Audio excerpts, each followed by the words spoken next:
बिहार की राजनीति में आज भूचाल आया है और इस भूचाल की वजह है माता गुजरी मेडिकल कॉलेज यानी एमजीएम कॉलेज पर हुआ बड़ा खुलासा। मेरे पापा को लेके इन्होंने उसको निकाला, मेरे कटार्स को लेके और सारी ट्रस्ट को निकाल के फिर इन्होंने अभी मैं अपना पैसे खो दिया थी। मैं मेरी ट्रस्टी नियुक्त हुए थे मेरे पिताजी द्वारा, उसको भी इसने खा लिया कॉलेज से। और इसके लिए सीबीआई ईडी से जांच कराई जाए तो ये जेलों के सलाखों में रहेंगे। जनसुराज के संस्थापक प्रशांत किशोर ने बीजेपी के प्रदेश अध्यक्ष दिलीप जायसवाल पर सीधा आरोप लगाया है कि उन्होंने इस कॉलेज पर अवैध कब्जा कर रखा है। इतना ही नहीं, पीके ने प्रधानमंत्री नरेंद्र मोदी और गृह मंत्री अमित शाह से भी इस मामले में जवाब मांगा है। ये वो दिलीप जायसवाल हैं जो बीजेपी के अध्यक्ष हैं और साथ ही राबड़ी देवी के मुंह बोले भाई भी हैं। ध्यान रखिए, ये कब्जा इसलिए नहीं किए हैं कि ये बीजेपी के अध्यक्ष हैं।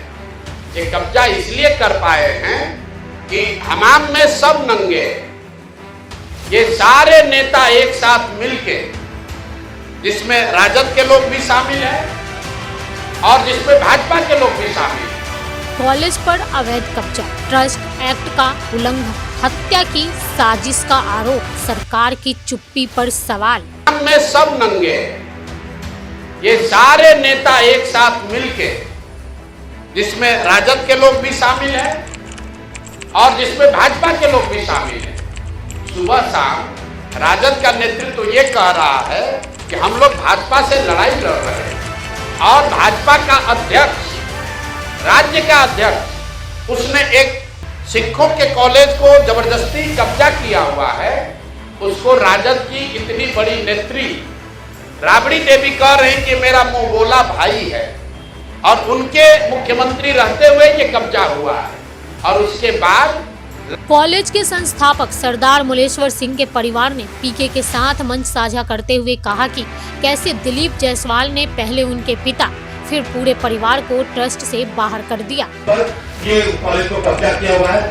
हम आप लोग सभी भक्तों से अनुरोध करूंगा, मैं सदा सत्य बोलता हूँ और बोलते रहूंगा जब तक ये हमको भी हो सकता है मरवा दे। आपको मैं बता देता हूँ कि मरवा नहीं सकता मुझे, ये इस तरह का व्यक्ति है। धन्यवाद। वहीं एक और गंभीर आरोप सामने आया। कॉलेज से जुड़े राजेश शाह की हत्या की साजिश का आरोप भी दिलीप जायसवाल पर लगाया गया है। पीके का दावा है कि जांच करने वाले पुलिस अधिकारी की पत्नी ने इसी कॉलेज से MBBS की डिग्री ली है। ऐसा नहीं है कि बीच में मामला उठा नहीं है। एक व्यक्ति राजेश शाह की इसमें संदिग्ध हत्या भी हुई है, उस पर केस भी हुआ। उस परिवार के लोग मुख्यमंत्री के दरबार में नीतीश कुमार से आकर मिले हैं। नीतीश कुमार ने उस पर जांच की बात कही है और जिस एसपी ने साहब को, ये दिलीप जायसवाल को क्लीन चिट दिया है, अपेरेंटली उन्हीं की पत्नी के बारे में कहा जा रहा है कि उसको मेडिकल कॉलेज में एडमिशन देके उनको MBBS कराया गया।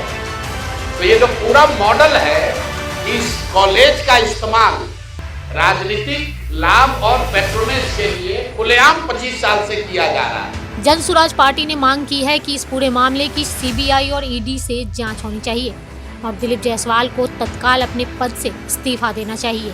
राजेश शाह की हत्या की दोबारा जांच हो, MGM कॉलेज से फर्जी एडमिशन की जांच हो, ट्रस्ट एक्ट का उल्लंघन बंद हो। 25 वर्ष में दिलीप जायसवाल को कोई परेशानी हुई, जिससे भी परेशानी हुई, उस व्यक्ति को, वो चाहे राजनीतिक नेता था या पत्रकार था, पुलिस वाला था, जुडिशरी का था, या तो उसको पैसे और बल से दबाया गया। अगर नहीं हुआ तो उसके परिवार में किसी आदमी। अब सवाल ये है, क्या सरकार इस आवाज को सुनेगी? क्या MGM कॉलेज के संस्थापक परिवार को न्याय मिलेगा और क्या दिलीप जायसवाल पर होगी कोई कार्रवाई?